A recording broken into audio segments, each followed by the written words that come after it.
या अतिदोहित क्षेत्र हैं वहाँ पर जल की व्यवस्था की जाए। इस प्रकार से उस सेक्टर में केंद्रीय सरकार ने बहुत अच्छा बजट दिया है और उसकी बड़ी अच्छी जन जन तक स्वच्छ पानी को पहुंचाने के लिए कटिबद्ध है। भारत सरकार का संकल्प है कि हम प्रत्येक गांव में, जैसे गांव में जल योजना लागू हुई, हम नगर में भी उसी प्रकार का, जिस प्रकार से नगर में लागू की गई थी, गांव में भी इस प्रकार का घर घर तक टंकी से जल पहुंचाने का काम करेंगे, ताकि किसी को पानी, स्वच्छ जल के लिए देश भर में अगले 5 वर्षों में 2.87 लाख करोड़ रुपए का प्रावधान किया गया है। शहरी इलाकों के लिए भी जल जीवन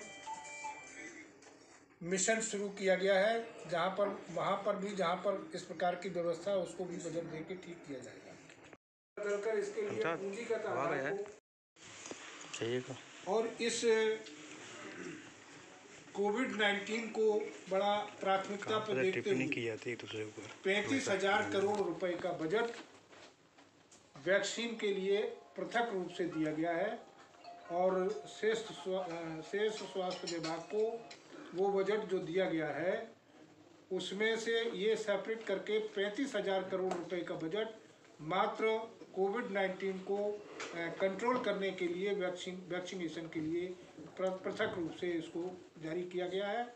और इसको ध्यान में रखते हुए, चूँकि कोविड-19 पीरियड आप देख रहे हैं कि काफ़ी समय से चल रहा है, कोविड-19 पीरियड में इस प्रकार का बजट देना एक बहुत बड़ी बात है और उसके लिए इसको कंट्रोल करने के लिए भविष्य में 35,000 करोड़ रुपए का प्रावधान करके, और ये भी कहा है कि अगर वैक्सीनेशन के लिए कम पड़ेगा तो और भी पृथक रूप से बजट देने का काम करेंगे।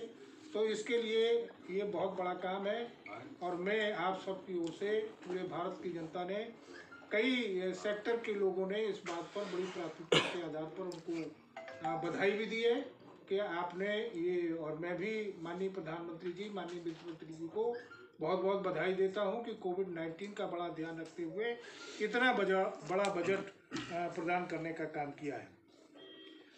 64,180 करोड़ रुपए आत्मनिर्भर स्वास्थ्य भारत योजना के लिए दिए गए हैं। आत्मनिर्भर, उसमें जो 2,32,000 करोड़ रुपए का बजट दिया गया है उसमें से 64,180 करोड़ रुपए का बजट आत्मनिर्भर भारत के लिए सेपरेट रूप से दिया गया है।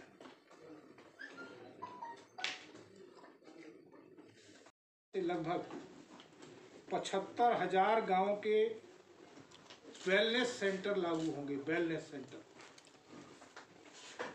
उनको मदद मिलेगी और 602 जिलों में क्रिटिकल केयर हॉस्पिटल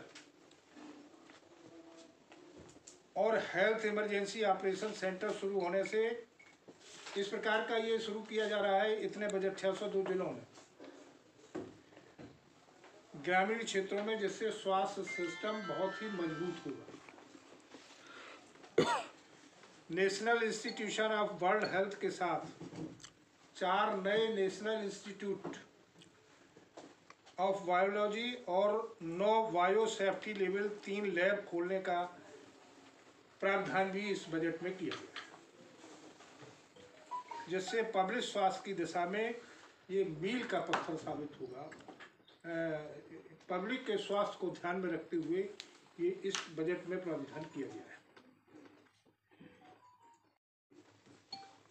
विगत वर्षों में आप देखेंगे, जब यूपीए की गवर्नमेंट थी, यूपीए की गवर्नमेंट में कृषि विभाग में पूरे भारत वर्ष को 14,000 करोड़ रुपए का बजट दिया जाता है।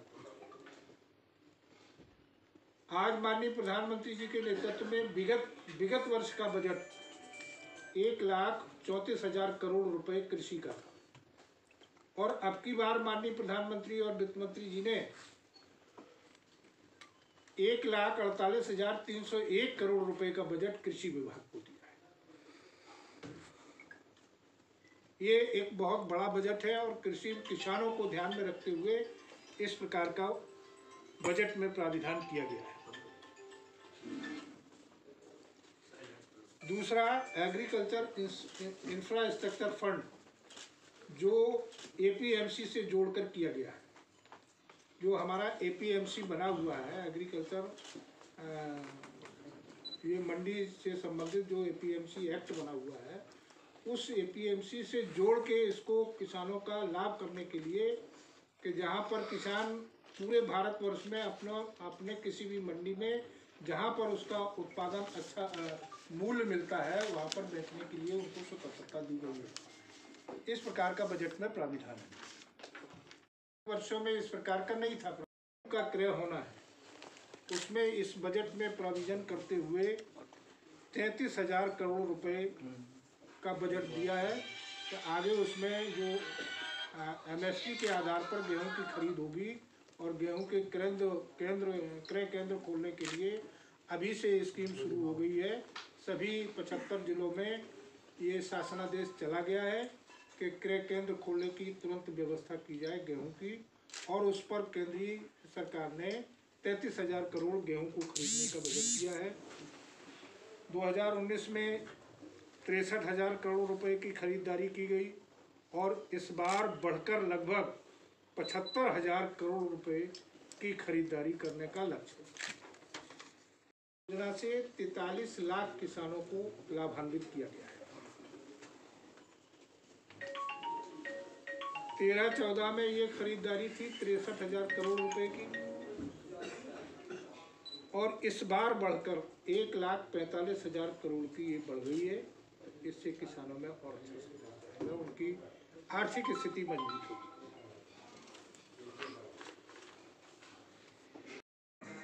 3 बिंदुओं पर ये हमारा अभियान चल रहा है, और उनकी कानूनी व्यवस्था करते हुए कि किसी भी महिला के साथ अगर कोई अपराध होता है तो उस संबंध में पॉक्सो एक्ट में संशोधन करके स्पीडी ट्रायल इनका कैसे हो, स्पीडी इन्वेस्टिगेशन इनका कैसे हो, इस प्रकार की सारी व्यवस्था करते हुए एक सेपरेट कोर्ट की स्थापना की गई है। पॉक्सो एक्ट की सेपरेट किसी जनपद में जहां पेंडेंसी अधिक है वहां पर 2 भी कोर्ट किए गए हैं, और वहां पर प्रोसिक्यूटर भी नियुक्त किए गए हैं कि इस आधार पर महिलाओं के साथ जो होने वाले अपराध हैं उनका स्पीडी ट्रायल होकर उनको अविलंब सजा दिलाई जाए। इस प्रकार नारी सुरक्षा, स्वाभिमान और स्वावलंबन पर बल दिया गया है। दूसरा, स्वावलंबन की ओर देखेंगे तो उत्तर प्रदेश सरकार ने नारियों के स्वावलंबन के लिए जो हमारे राष्ट्रीय आजीविका मिशन में जो स्वयं सहायता समूह गठित हुए हैं, मैं समझता हूं कि जनपद बांदा में लगभग 5400 स्वयं सहायता समूह यहाँ पर संचालित हो रहे हैं, जहाँ पर प्रत्येक प्राथमिक विद्यालय में जो यूनिफॉर्म दिए जाएंगे वो स्वयं सहायता समूह के माध्यम से दिए जाएंगे। वो सिलाई का काम उनको दिया गया है।